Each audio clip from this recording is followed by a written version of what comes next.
This is Jay Sekulow. HR1, a bill passed by the House Democrats targeting the election system. Live from Washington, D.C., Jay Sekulow Live. Phone lines are open for your questions right now. Call 1-800-684-3110. That's 1-800-684-3110. And now, Chief Counsel for the American Center for Law and Justice, Jay Sekulow. Hi, everybody. It's called HR1, interestingly entitled For the People Act. It passed by the House of Representatives in a vote of 220 to 210.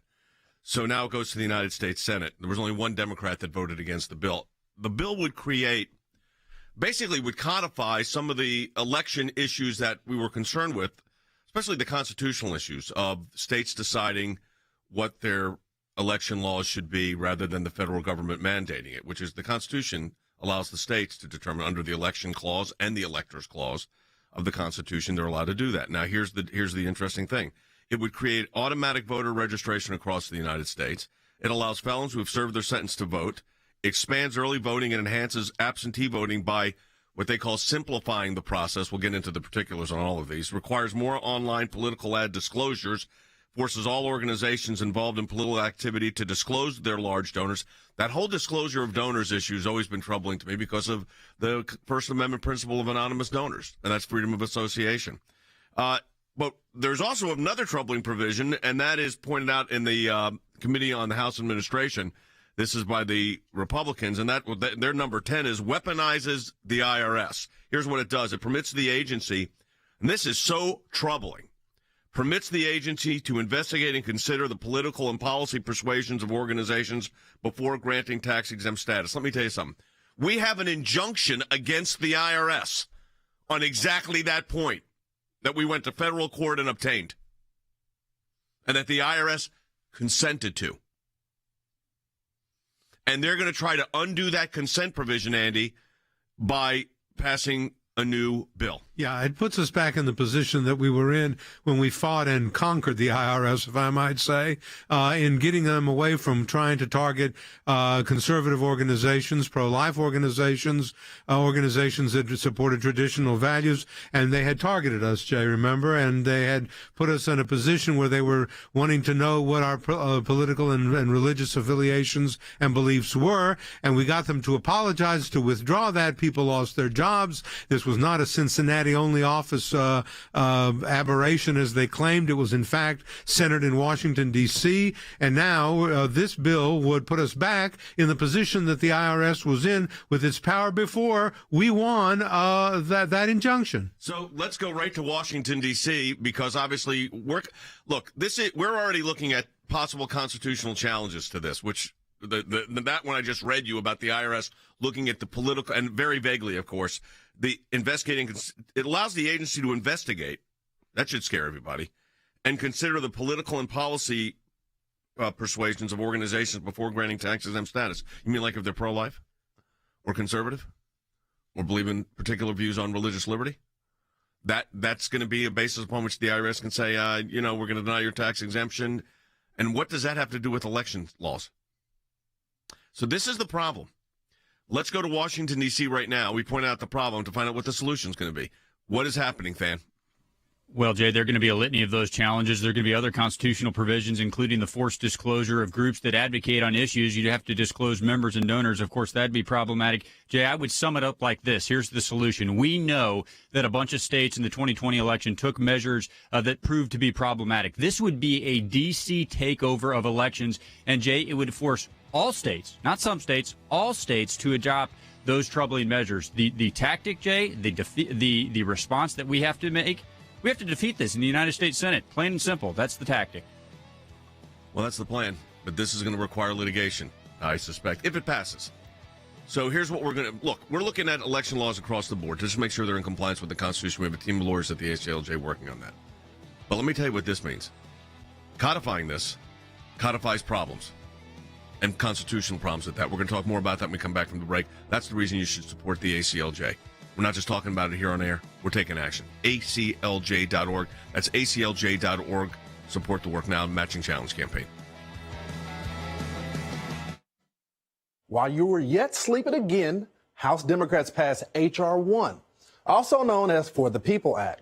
It's a sweeping election reform bill that would fundamentally change the way elections are held in this country. This is a potentially huge expansion of federal powers over voting if it were to pass the Senate. Not one House Republican supported it. It's an 800-page bill, chock-a-block with things. It really constitutes what I would characterize as a liberal wish list. The bill would require states to automatically register all eligible voters, limit states' ability to purge voter rolls, and would restore voting rights to felons who have completed their sentences. Mandates early voting and same-day registration, while outlawing voter ID requirements, allowing ballot harvesting, and making Election Day a public holiday. Packs the Federal Election Commission with Democrats, weaponizes the internal revenue system. It would also take on gerrymandering. It would also force disclosure of top dark money donors. It would start some new public campaign financing ideas. This scheme, it's like a 6-to-1 match. Can you imagine the people from Tennessee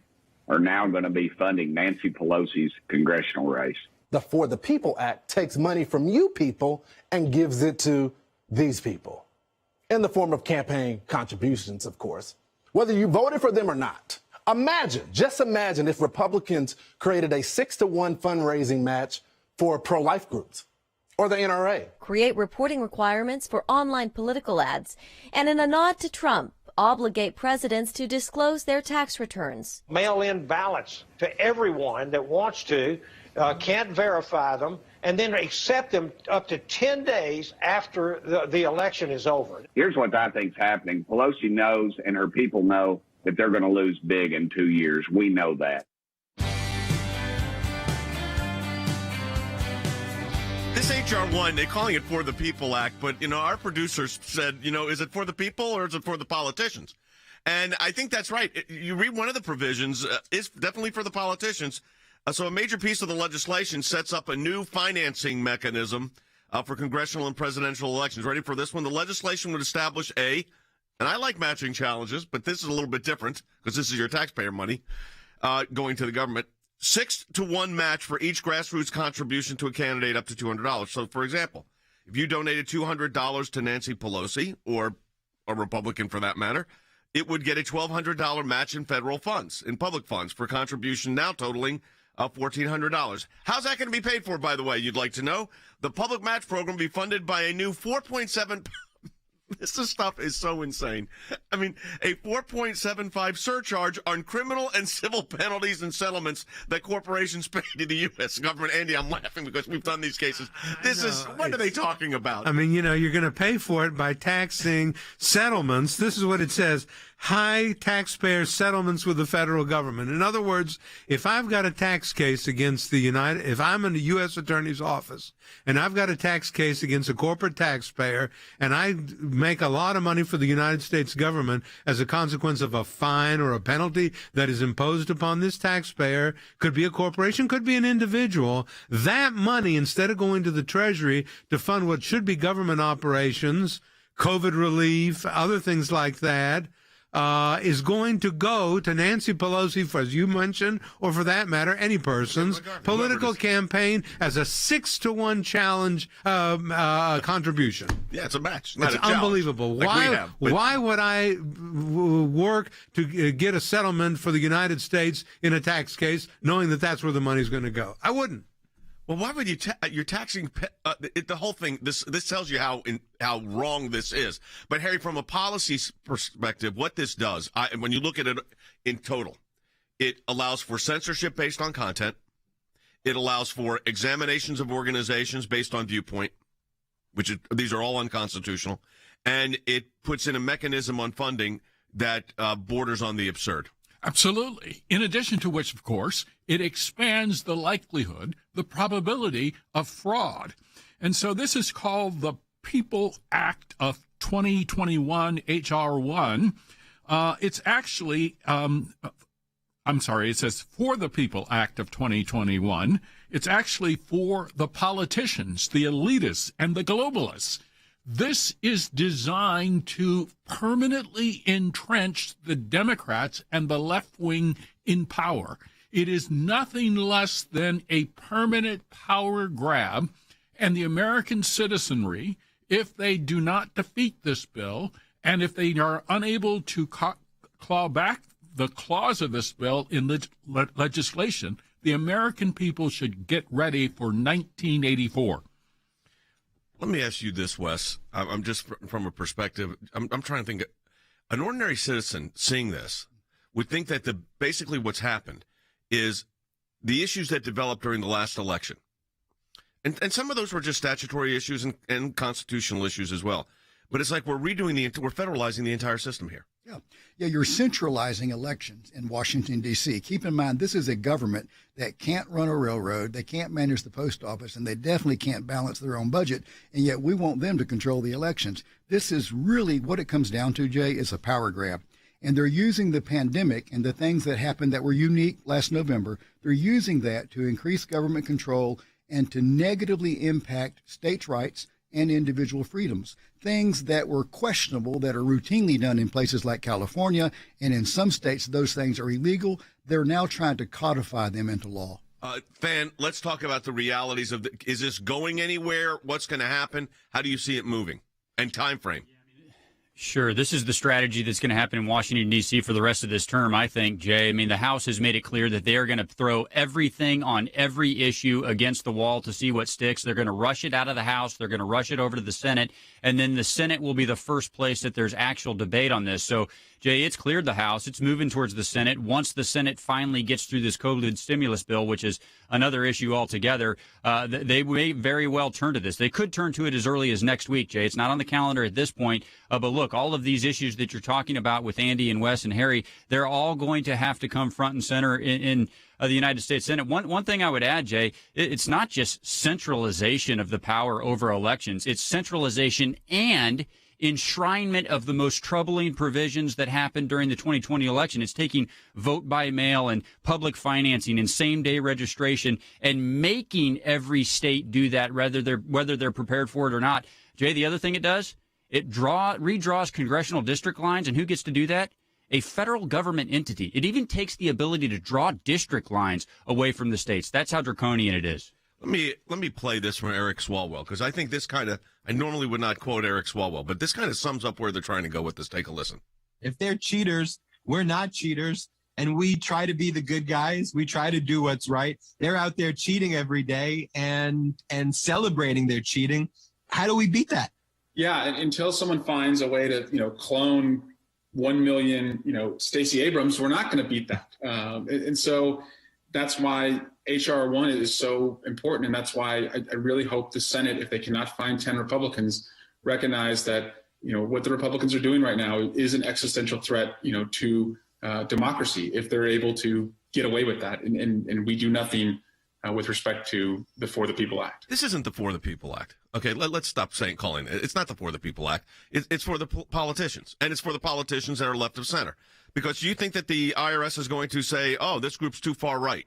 Yes. Are they too far left? What is too far left? So you think they're going to go after liberal organizations? Why do we want to give the IRS the power? Again, after we just beat them in court. It took us 4 years to litigate this. You realize what they're trying to do here, Harry, is they're trying to undo our IRS win through legislation.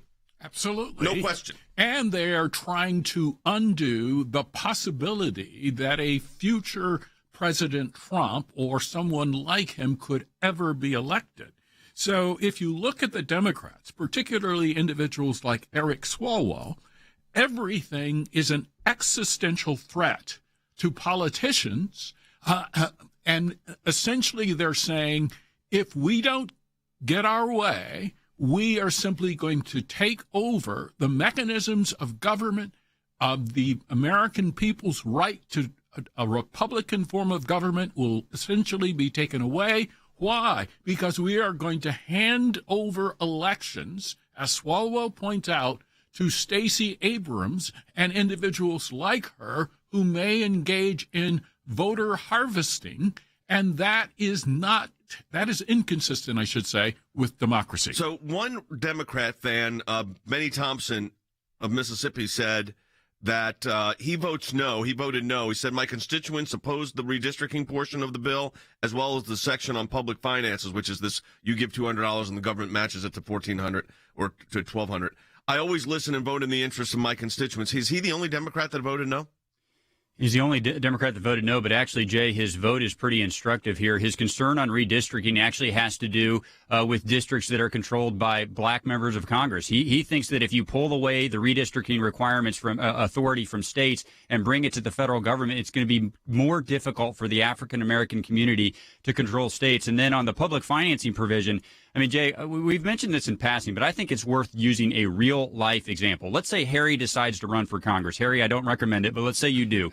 And you convince West to give you... Go ahead. True, but let's say he convinces West to give him $200 to run for Congress. Jay, that means that you and Andy and I and the rest of the taxpayers have to throw together $1,200 to contribute to that. It's a 6-to-1 match. It basically is public financing of elections. Harry, you might get elected, but we're the ones that are going to pay for it. No, yeah. I would support Harry. I'd give him $200. I give him the $1,200. I give him the $2,400, whatever the limit is. But actually, it says the funding of this is actually going to be, I'm going back to Andy on this new, a 4.75% surcharge tax.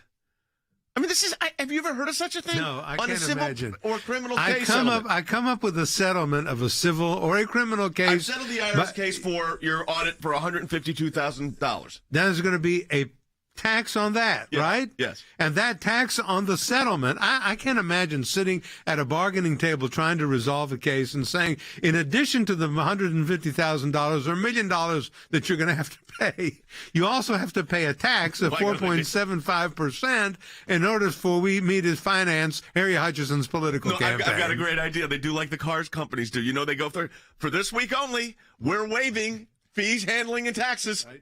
So maybe that's what they're going to do. We'll have like special, if you could settle your criminal tax case this week, you're not going to have to pay the 4.75%. If you settle your civil case this week, we're not going to charge you 4.75%. You know what? Let me tell you something. Coming up next, though, the good news is Mike Pompeo is joining us, and we're going to talk about some international issues. We'll talk about a little of this, too, I think. It is the 4-year anniversary of Pastor John Saul in China and still in prison. We're going to talk to Secretary Pompeo about that. We've got a lot of other topics we want to do as well. Share this with your friends right now. Mike Pompeo coming up to join us. We'll be back with more, but don't forget, support the work of the ACLJ. You can do that at aclj.org. We're in actually what's called a matching challenge. And how that works, unlike the government's proposal or the Congress's proposal, is this. Our donors got together and said, we would like to match gifts up to certain amounts of money. So you can do that. It's called voluntary, no assessments. You give a donation. Joining us now to talk about foreign policy now and in the future, the Secretary of State of the United States, Mike Pompeo. This is a different day and age, a different United States of America foreign policy. Well, Mike Pompeo said the policies of the previous administration really brought havoc to the region. Joining me right now with his reaction and the state of affairs right now between the U.S. and China is U.S. Secretary of State Mike Pompeo. China's entry into Iran will destabilize the Middle East. It'll put Israel at risk. What we've attempted to do is make clear to China, if you want to participate on the world stage, you can't engage in behavior like this. Secretary of State Mike Pompeo is urging Turkey to release detained American pastor Andrew Brunson. This morning, Pastor Andrew Brunson, who was in prison in Turkey for nearly 2 years, has been let out of jail. The ACLJ was at the very center of making the world aware of the plight of Pastor Brunson. They raised awareness of this, and then the administration took this very seriously. In my time in service, both as the CI Director and as Secretary of State, I watched the good work that the ACLJ was doing here in the States and all across the world. This is a moment in the history of the American Center for Law and Justice. Secretary Pompeo has had an incredible career already, serving in Congress, was the director of the CIA, and of course, most recently, the Secretary of State for the United States of America. The work that we do with this current administration will save lives and protect America and keep us free and safe and strong. Well, I'm very happy to announce that former Secretary of State Mike Pompeo is now a senior counsel for global affairs for the American Center for Law and Justice. The ACLJ today is needed now more than ever, and that's why I am so thrilled to be a part of this really important organization.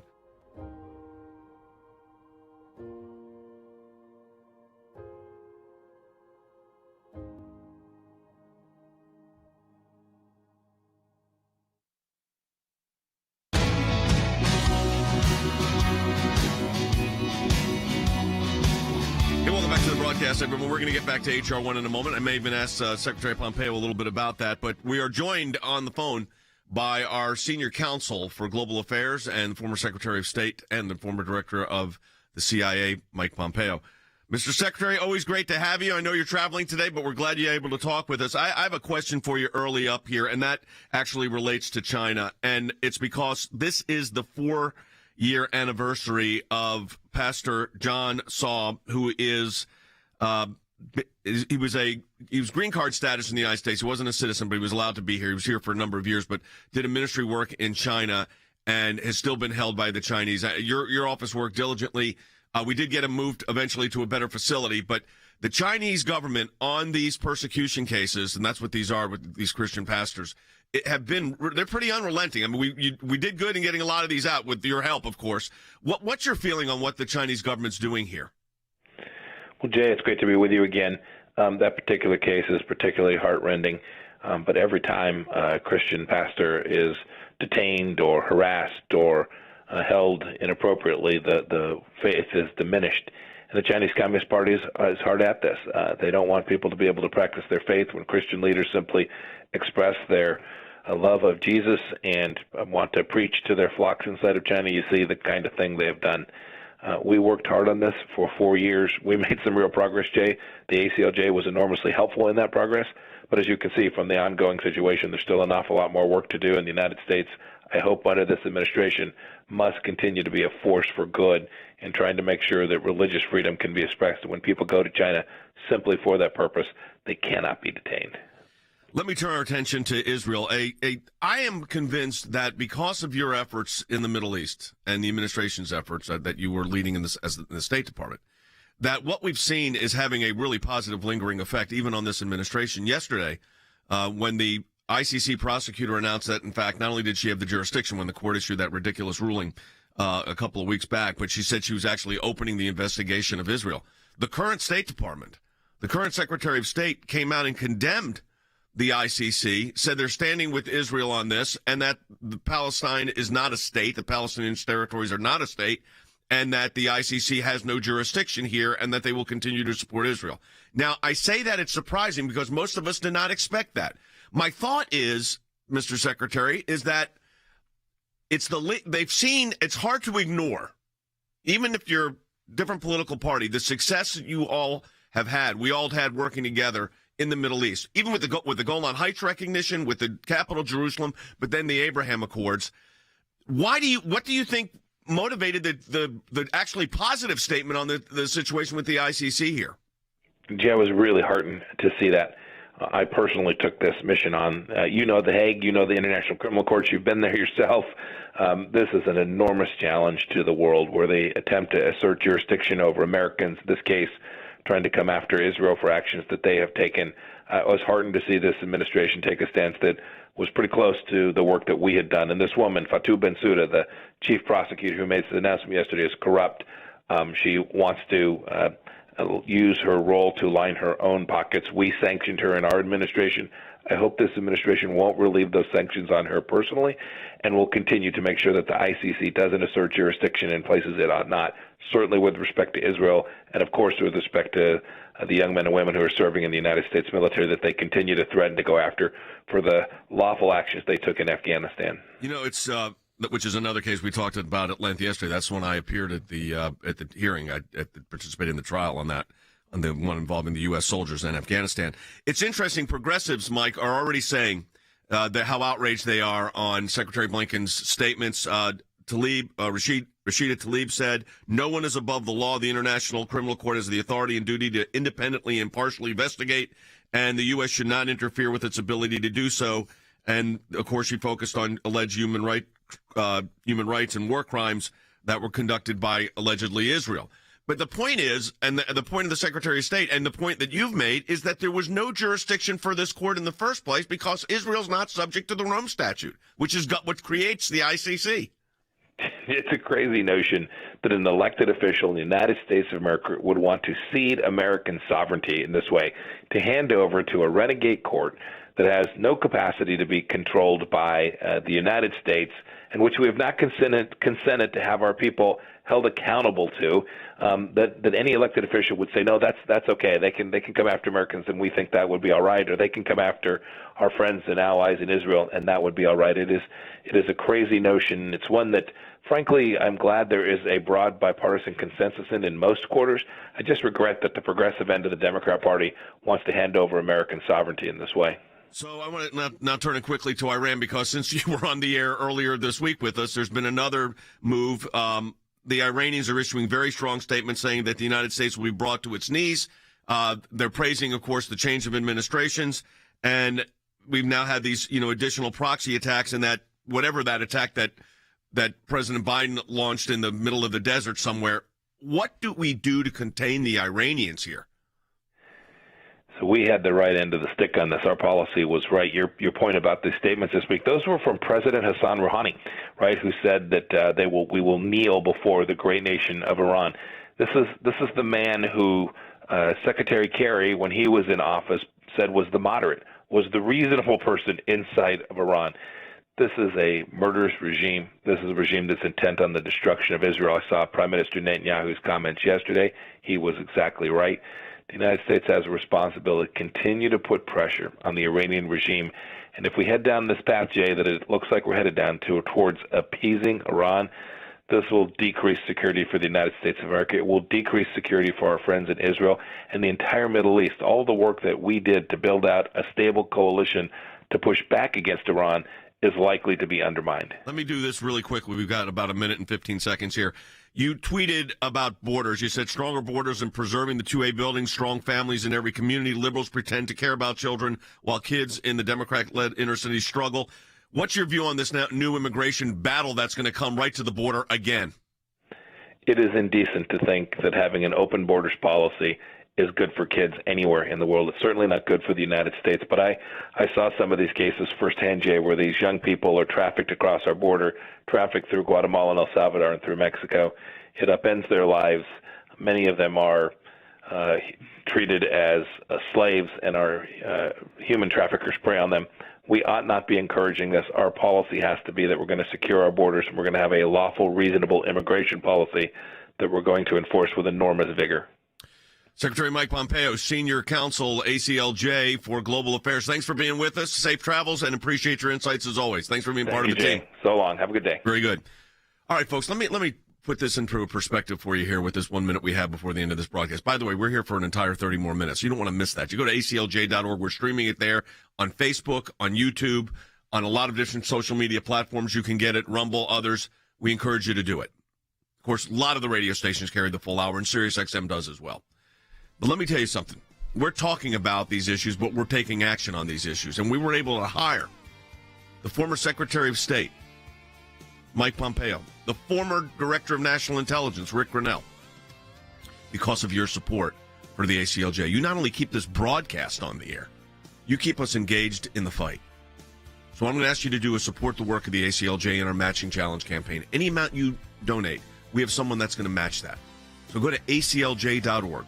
That's ACLJ.org and make that donation today. And literally, if you donate $20, we get 40. If you donate 40, it's 80. 80 is 160. That's the way it works.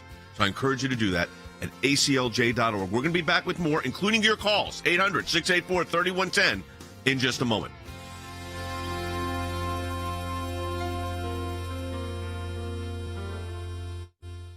Here's what I want to say to our ACLJ members, or for those of you that enjoy watching this broadcast, whether it is going after the deep state, whether it is litigation that we're engaged in, whether it is defending the persecuted church and getting individuals out of prison in other countries because of their faith, whether it's training lawyers to fight for religious liberty, not just here in the United States, but around the globe, whether it is producing a daily 1 hour live television and radio broadcast heard on thousands of radio stations, on TV platforms, on social media platforms. Your support of the ACLJ enables us to do all of this. We want to encourage you to support the work of the ACLJ. We're in a matching challenge campaign. Any amount you donate, we get a matching gift for. Go to to aclj.org today. That's aclj.org. Live from Washington, D.C., Jay Sekulow Live. And now, Chief Counsel for the American Center for Law and Justice, Jay Sekulow. Well, if you're just joining us now, we're talking about HR1, the so-called For the People Act, which our producers are labeling for the politicians. And Harry Hutchinson, I think, is going to take it a step further than that, Harry. It's called For the People. It's this new election reform, so to speak. It's called For the People Act of 2021. We're saying it's for the politicians. You take it a step further. Absolutely. This law is designed to entrench Nancy Pelosi. She will become the chief voter registration officer for the entire United States. Essentially, what we are talking about is a congressional takeover of elections designed to entrench Democratic incumbents. So, for instance, among other things, they are going to, with this bill, encourage election fraud, no verification for purposes of registration. They are going to advance an insecure absentee voting process. Again, this encourages fraud, and it basically reduces election integrity and election security. They are also prepared to allow children, and I mean that, to vote. So individuals who perhaps spend their time skateboarding in the morning can go and determine who is going to be the next president of the United States. And they are going to then also extort, in my opinion, public funds to finance elections. And there's even more. The hits keep coming. They are going to then unleash felon voting on every single jurisdiction in the United States. That's supposed to be controlled by the states. Absolutely. That's what the Constitution says. So essentially what they are trying to do at the end of the day is to dismantle federalism and essentially dismantle the states. They essentially want national voting rules. They also want to eliminate the power and the authority of states. And so what they will ultimately push, if they're successful here, is tying future regulations to compliance with federal directives so that governors of states, state legislative officers will in fact be bureaucrats who are pushing the federal agenda. So this is a redo then of the federal election law, basically, is what we're saying. So we like to talk about what we're doing about it. So let's let our audience know and our members know what exactly we're doing about this right now. Yeah, preparing background on all of these provisions that Harry's talking about, Jay. And we're going to be telling senators from both Republican and Democrat states that this takes control away from their states. Jay, they're supposed to represent the people. So even if you liked the outcome of this last election, I don't think anybody can with a straight face say that it was a flawless election. But if you do think it was a flawless election, then you're going to absolutely love this bill because it takes the way that the election was conducted and it enshrines it in federal law. So, Jay, we're going to go to every single Senate office as this is debated, and we are going to explain to them how this takes away control from their state and from their voters. And again, Jay, it redraws congressional district lines at a federal level. Is there any member of Congress that you want that to happen? None. Wes, what's your thought when you just look at this? Then, Andy, when we come back from the break, we're going to get into this provision with the IRS. I've never seen this much government overreach in my life, I don't think. I mean, and this is one of the most sacred and important institutions in America, our elections. And, you know, they are going about this. We have come such a long way from what the Constitution provided the federal government to do, interstate commerce and national defense. Well, and we have come a long way since then. But this just blows my mind. It's not only a partisan vote that put this in place. Not one Republican voted for it. It is a partisan bill. It sure is. It's I think what Harry said is absolutely correct. It entrenches them. All right, here's what we're going to do. Next segment of the broadcast, we're going to tell you how we're going to deal with this. Here's what I want you to do. Share this feed. If you're listening or watching on Facebook or YouTube or any of the other social media platforms we're on, share this right now. I'm going to give you the step-by-step of what we're going to do. And we're going to talk about this IRS provision, folks. Okay, we're prepared to litigate. If that becomes law, we're litigating this. We already litigated it and won. We're going to have to do it again. And don't forget, support the work of the ACLJ and our Matching Challenge campaign. You do that at aclj.org. But share this feed with your friends right now in a special video coming up. Take a look. The IRS has finally released a list of political groups it has scrutinized. I received this letter with a bunch of questions that we all knew immediately was not right. And at that point, I knew I was a target. Tea Party groups say they're being targeted by the Internal Revenue Service, and they're enlisting the aid of the American Center for Law and Justice. They were trying to shut groups down that they disagreed with. I'll never forget what Jay said when he said, "We've got your back and we're going to be taking care of this." And I felt like the weight of the world was off of my shoulders. Ms. Lerner, why would you say Tea Party cases were very dangerous? The IRS started targeting Tea Party groups more than 3 years ago. Never before has the federal government tried to muzzle everyday Americans solely because of their political view. You don't expect this kind of intimidation. It was something that no one could believe our government was even capable of doing. They have way too much power and no accountability. They got caught. Federal government got caught. It is worth any battle to preserve our liberty. We were fighting the United States of America at this point. It took 3.5 years of litigation to get there. Our team did a fantastic job of litigating this, and the end result is not only an acknowledgement of the wrongdoing, but also a complete change of policies. My 9-year-old, when she grows up, she can say, hey, my dad did it. I can do it too. In the future, if any group feels that they're being targeted, ever, they can go to federal court and bring our case, and that's not going to take 5 years. That's going to take 5 minutes. They stood up for us. They fought for us. It wasn't just the knowledge base and the experience, it was the belief. We only persevered because the ACLJ was there. Stand with the ACLJ as we fight against deep state corruption by participating in our matching challenge.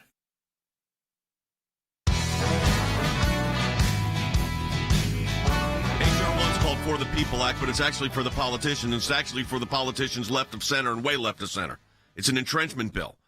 I want to focus on one aspect of it. They want to unleash the Internal Revenue Service to permit the agency to investigate and consider the political and policy persuasions of organizations before granting tax-exempt status. Let me read that again. This is the summary.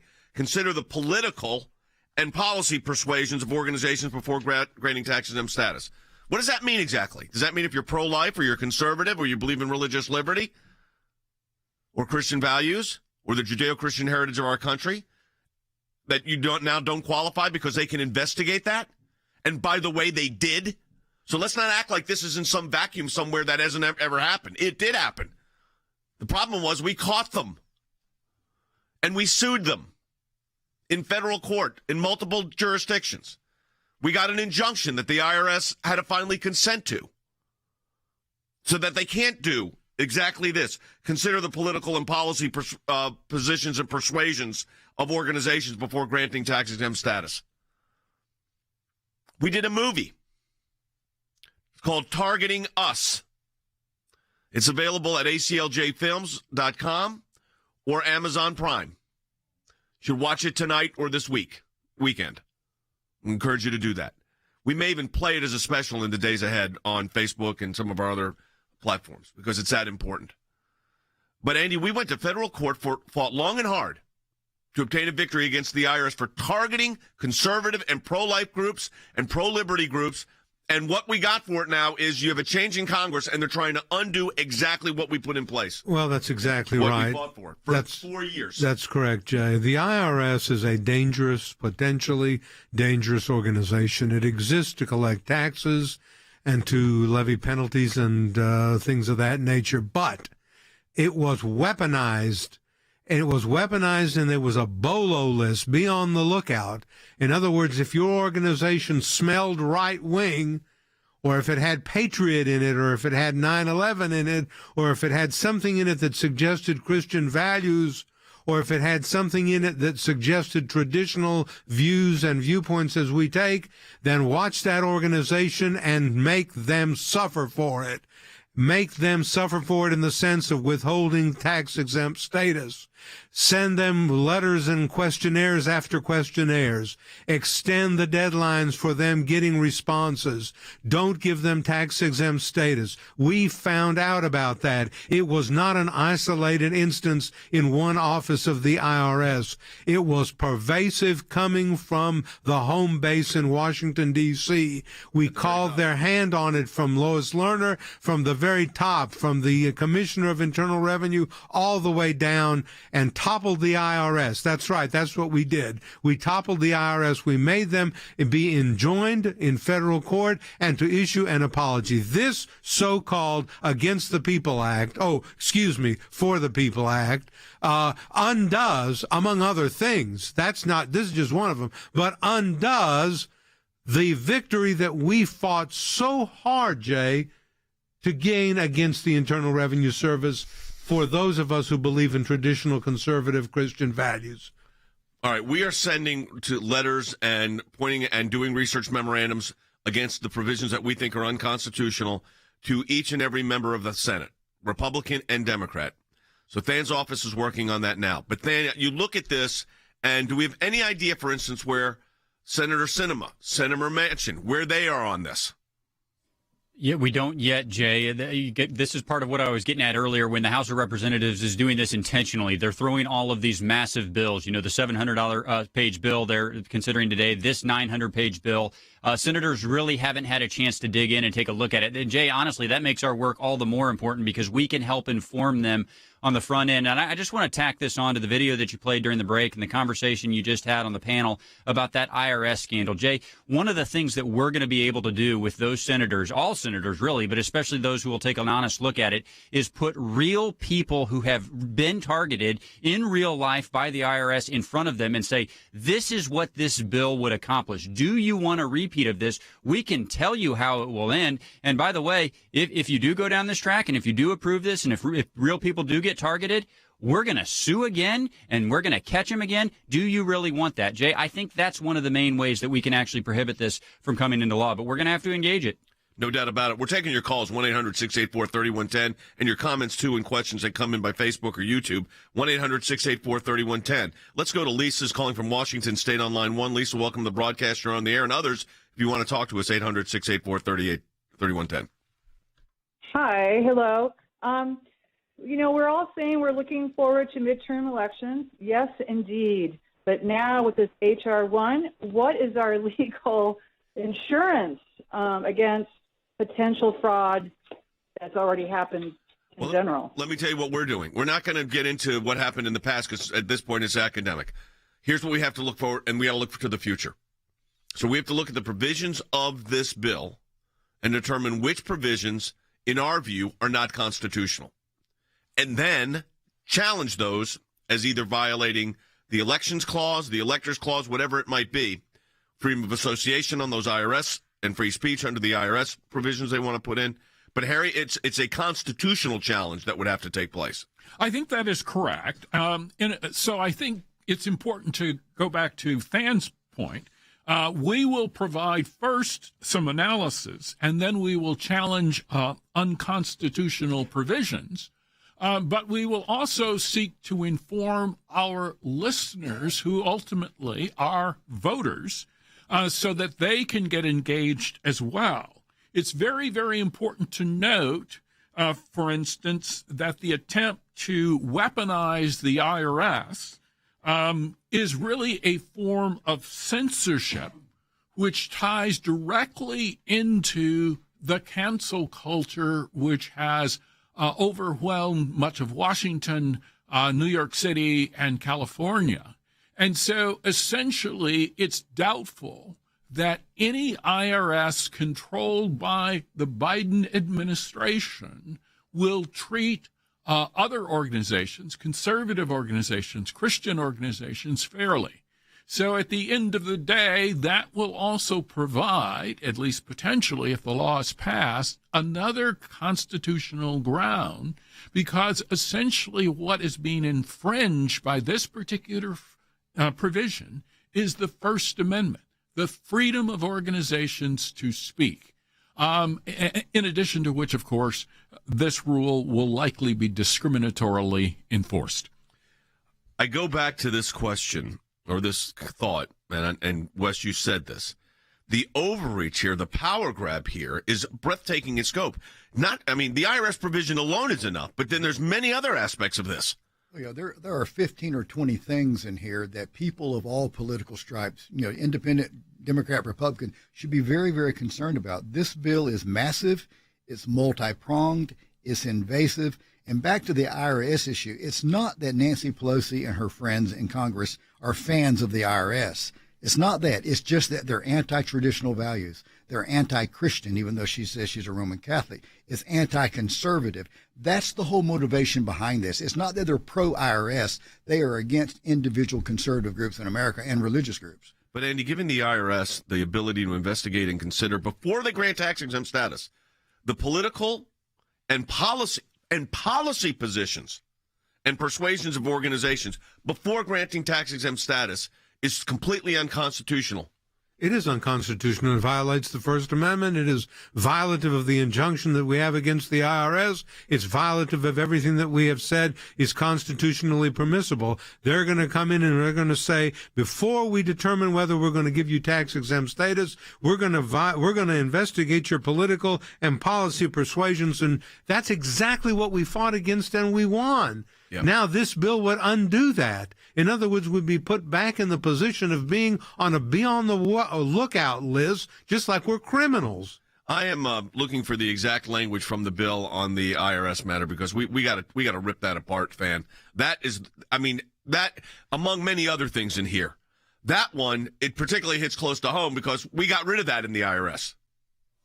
Yeah, and the team is looking for that language right now, Jay. Here's the thing. There are several sections that compare to this. We've talked mostly about the one that allows them to consider policy perspectives when considering tax-exempt organizations, but there's also language in there that says if you run issue ads, which, by the way, Jay, is a good thing. The American people should have conversation around these issues, but if you run issue ads, you have to disclose donors. So there's a lot of provisions that we're going to go through. We're going to have to do analysis on all of them. But, Jay, one thing I just wanted to throw at you and just kind of get your reaction on, because remember just, what was it, a week ago that the White House Chief of Staff, Ron Klain, said that the COVID bill was the most progressive piece of legislation to ever be considered in the United States House? Maybe not. I would say this, not anymore. Yeah, I think that's probably the second most. It's certainly not the most. But what we're going to do over the next coming days is we're going to have our teams going through and finding the language in these bills, this particular language, and start drawing what those constitutional challenges would look like. All right? That's what we're going to do. Now, coming up, last segment of the broadcast. You can ask us anything. Our phone lines are open. Every time I say you can ask us anything, Logan says, but you don't mean anything. He's right. Try to stay on topic, but we can talk about other issues too. 1-800-684-3110. We have a couple lines open. You can also get your comments and questions in via Facebook and YouTube. We've got Jan on YouTube said, what does the Constitution say about elections and how they're run? It's called the Election Clause. States decide. We'll be back with more in a moment.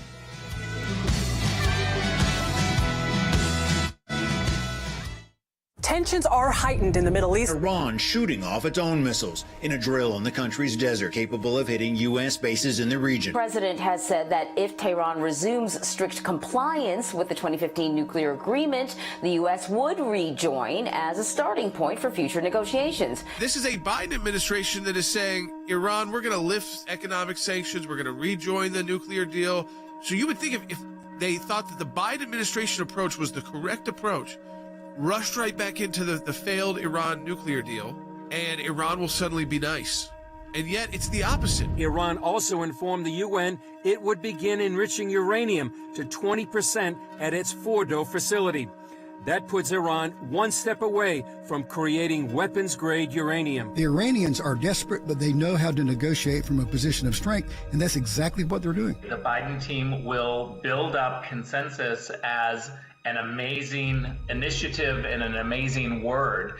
But consensus at the UN means that you have 15 members of the UN Security Council agreeing to a statement or a policy position. This is really dangerous for America. You can't just jump back into the JCPOA. We have to look at every legal option to defend our own interests. The real danger of Biden, I think, is the international level. Because that's where he has the most power to act. where Congress can't step in. America first, the things that we have seen like that, I fear, and I'm very apprehensive as to whether this administration coming in is going to be able to continue that legacy. And now we're going to take all these steps back with the same retread bureaucrats that are going to go with their anti-Israel policies to the United Nations, and we're going to have to fight like crazy. This is why your support of the American Center for Law and Justice and our offices around the globe is so essential right now.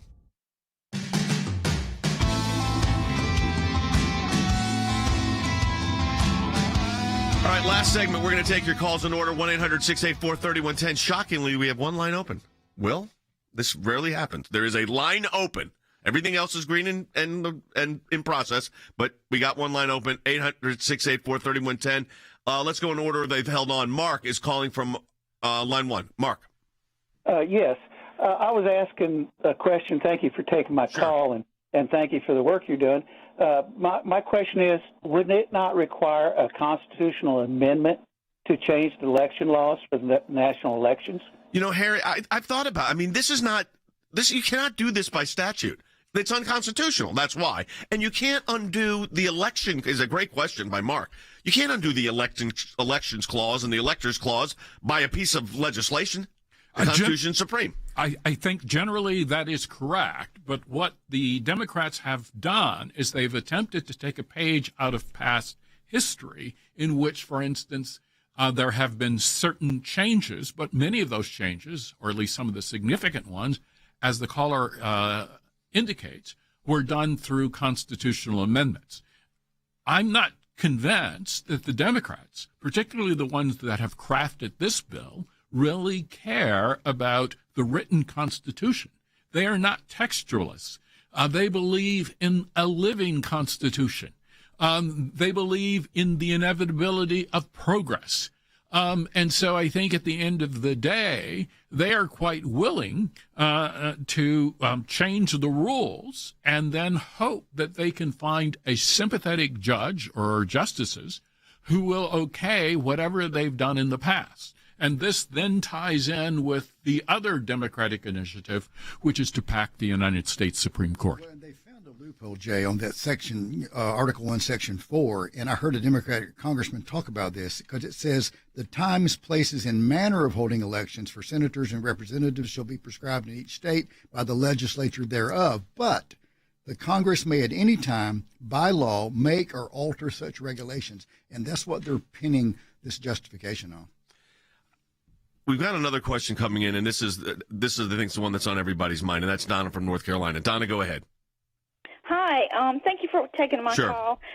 So as I'm listening to you, are you talking about what you're going to do against the parts of the bill, or are you already assuming that the bill is going to pass and getting prepared for that? Great question. So there's two aspects of this. Than, quickly, there's the attack the legislation before it's a bill. That's going on right now. Than, explain that, and then Andy will talk about the litigation if necessary.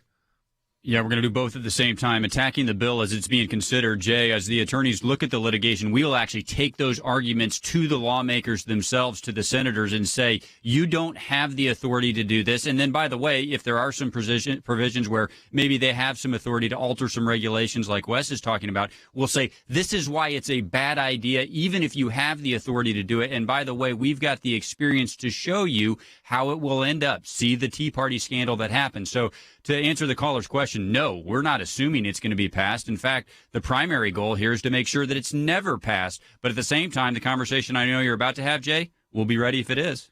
Well, that's what you got to look at, because I don't think it can pass, but, you know, stranger things have happened, so we have to be ready. So let's explain, Andy, what being ready means. When we were in the break, we were already discussing what lawyers are going to start researching what provisions that we might possibly challenge here. Being ready means going through the bill page by page, line by line, making sure that we understand what it is that they're trying to do. You know, the bill, the section that deals with the IRS sticking its nose into tax-exempt organizations' political and policy persuasions, which they have no right to do. It's a complicated bill. It's called Repeal of Restriction of the Use of Funds by Internal Revenue Service to Bring Transparency to Political Activity of Certain Nonprofit Organizations. We're going to take that language and break it down down, which means the IRS is going to determine whether your policy and political persuasions deserve tax-exempt status or not. The IRS is going to make that determination. Then we're going to break it down into simple language, and we're going to go into federal district court, and we're going to challenge these as being contrary to the Constitution in the case of this First Amendment, in the case of what Wes said, the Article 1, Section 4 provision of the Constitution, which gives the time, place, and manner of elections to the legislatures. Keep the federal government, to the state legislatures, keep the federal government out of regulating state elections. That's none of their business. Who says that? The Constitution. You know, Wes, you said earlier, and it's really stuck with me throughout the broadcast, and that was this whole idea of the overreach here. It's so massive. Yeah. No wonder and Than's right. This is now the most progressive bill that they've introduced, which is only the second bill they've introduced, because the first one was the most progressive. I'll say that's number 2. And we do have a call coming in where a question about that is what happened to the COVID relief bill. We'll get to that in a second, but go ahead. Yeah, it's huge. It is such a large bill. I mean, they hide a lot of very frightening things in massive pieces of legislation. But thankfully, people have gone and have started reading this and researching it. It is alarming, but it is the most expansive government bill that I can ever remember, because it impacts so many aspects of life: voter registration, IDs, the IRS. You go down the list. It is huge. Yep. Kelly's calling from Nevada on line 4. Kelly, welcome to the broadcast. You're on the air. Hello. Thank you so much for taking my call, and thank you for all you do. My question was, very similar to an earlier caller, Mark. It's very alarming because it sounds like that federalizing elections is not necessarily unconstitutional.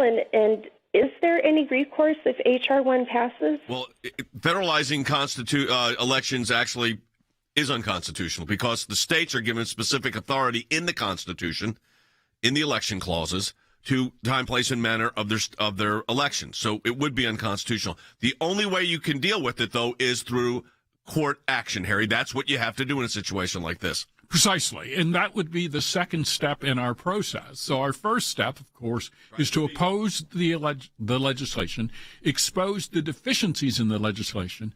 But when and if it's necessary, we are prepared to litigate. And I think we are on firm constitutional grounds for doing so. And I certainly hope that given the current composition of the United States Supreme Court, they will look kindly on our efforts to maintain election integrity and election security. Essentially, at the end of the day, it's very important to defeat or to invalidate this legislation if we want to keep our republic. Chuck Schumer says, Stan, that and I'm very quickly here, that they can get this through. Well, they're going to try. I mean, look, the very fact that they labeled it HR1, Jay, says it's their highest priority. So they're literally going to try everything they can to get it through. All right, here's what we're going to do. We've got our legislative teams working right now to try to not let it through. That's what you do when you talk to Congress and members of the Senate, in this particular case, and talk about what the legal issues are. Then we've got a legal team that's working on what the constitutional challenge would be if it does get through. Once we've analyzed that, we then go to court. That's how it works. We talk about it, we take action, and that action here is multifaceted. Your support of the American Center for Law and Justice allows us to come to you 5 days a week on TV, on radio, on social media platforms all over the country and around the world. Your support also allows us to get our legislative teams working on defeating this legislation right now. And our litigation teams prepare to go to court if necessary. We're in a matching challenge campaign. Let me encourage you to go to ACLJ.org. And any amount you donate to the ACLJ, we're going to get a matching gift for. That means if you donate $40, we get $80. $50 is $100. Someone else is coming in and matching it. A group of our donors, we went to them, they said they want to participate in this match. ACLJ.org. We encourage you to do it today. That's ACLJ.org. Have a great weekend. We'll talk to you Monday.